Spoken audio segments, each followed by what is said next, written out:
dari kelompok 10 kami akan membahas tentang konsep dasar manajemen hubungan masyarakat dan sekolah. Saya selaku pemateri pertama akan membahas tentang pengertian manajemen. Yang pertama yaitu manajemen merupakan proses mengatur atau mengolah seluruh sumber daya secara efektif dan efisien untuk mencapai tujuan yang diinginkan. Selanjutnya yaitu pengertian hubungan sekolah dengan masyarakat. Hubungan sekolah dengan masyarakat adalah suatu proses komunikasi antara sekolah dan masyarakat untuk meningkatkan pengertian masyarakat tentang kebutuhan dan kegiatan pendidikan dan untuk mendorong minat dan kerjasama untuk masyarakat dalam peningkatan dan pengembangan sekolah. Selanjutnya yaitu pengertian dari manajemen hubungan sekolah dengan masyarakat. Hubungan sekolah dan masyarakat merupakan suatu fungsi manajemen dalam mengembangkan hubungan antara organisasi dengan masyarakat dengan tujuan untuk membina hubungan kerjasama melalui proses komunikasi timbal balik dalam kepentingan bersama dalam rangka mencapai pengakuan. Selanjutnya yaitu tujuan dari manajemen hubungan sekolah dan masyarakat. Yang pertama yaitu mengembangkan pemahaman tentang tujuan pendidikan di sekolah. Nah, dengan manajemen humas ini, maka pihak sekolah dapat memberikan pemahaman kepada masyarakat tentang pentingnya dari tujuan pendidikan sekolah. Selanjutnya menilai program sekolah. Dengan hubungan sekolah dengan masyarakat ini, maka masyarakat juga dapat menilai program sekolah. Yang ketiga, perkembangan potensi peserta didik. Masyarakat dapat mengetahui tentang perkembangan dari potensi peserta didik tersebut. Dan selanjutnya yaitu mengembangkan pemahaman pentingnya pendidikan di sekolah. Dan yang terakhir, akuntabilitas publik. Dan materi selanjutnya yaitu fungsi manajemen hubungan sekolah dengan masyarakat. Yang pertama yaitu perencanaan. Hubungan sekolah dengan masyarakat, perencanaan yaitu suatu proses persiapan mengenai apa yang harus diperbuat di masa yang akan datang dengan mempertimbangkan segala sarana dan ketersediaan peralatan pendukung serta memprediksi kemungkinan hambatan yang akan dihadapi dan cara menyelesaikan.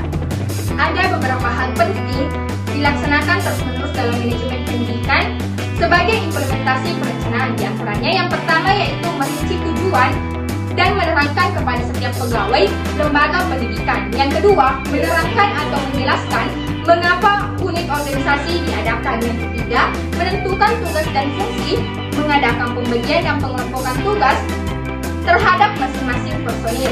Yang keempat, menetapkan kebijaksanaan umum, metode, prosedur, dan petunjuk pelaksanaan lainnya.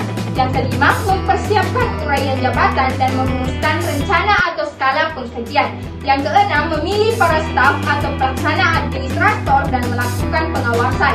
Merumuskan pelaksanaan pembakuan hasil kerja atau kinerja pola pengisian staf dan formulir laporan pengajuan.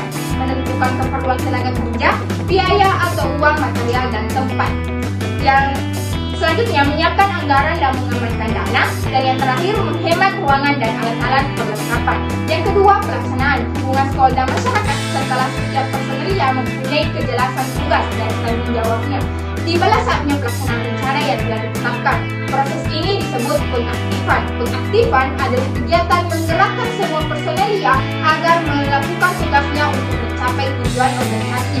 Fungsi yang ketiga, monitoring dan evaluasi hubungan sekolah dan masyarakat. Evaluasi merupakan proses yang sistematis dan berkelanjutan untuk mengumpulkan, mendeskripsikan, menginterpretasikan, dan menyajikan informasi untuk dapat digunakan sebagai dasar membuat keputusan, menyusun kebijakan, maupun menyusun program selanjutnya. Baik, selanjutnya materi kedua yang akan dibawakan oleh rekan saya. Selanjutnya adalah prinsip manajemen hubungan sekolah dengan masyarakat. Beberapa prinsip selalu diterapkan dalam manajemen humas untuk diperhatikan pada kemampuan sekolah dalam menyelenggarakan program yang sesuai dengan kebutuhan masyarakat serta menjalin komunikasi yang aktif dengan masyarakat. Ada beberapa prinsip tersebut adalah sebagai berikut. Yang pertama ada integrity. Integrity merupakan prinsip yang mengandung arti bahwa harus terdapat keterpaduan dari semua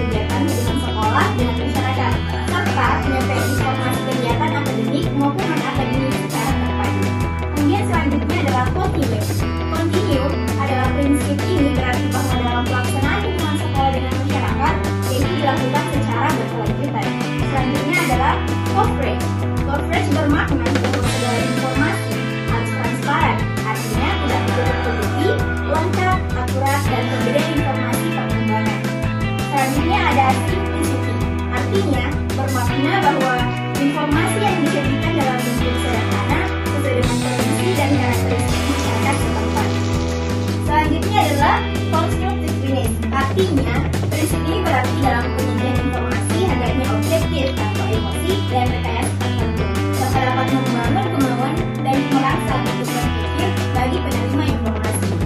Kemudian ada adaptability atau penyesuaian, berarti program hubungan sekolah dengan masyarakat harus disesuaikan dengan keadaan di dalam lingkungan masyarakat tersebut. Selanjutnya ada prosedur atau prosedur pelaksanaan hubungan sekolah dengan masyarakat.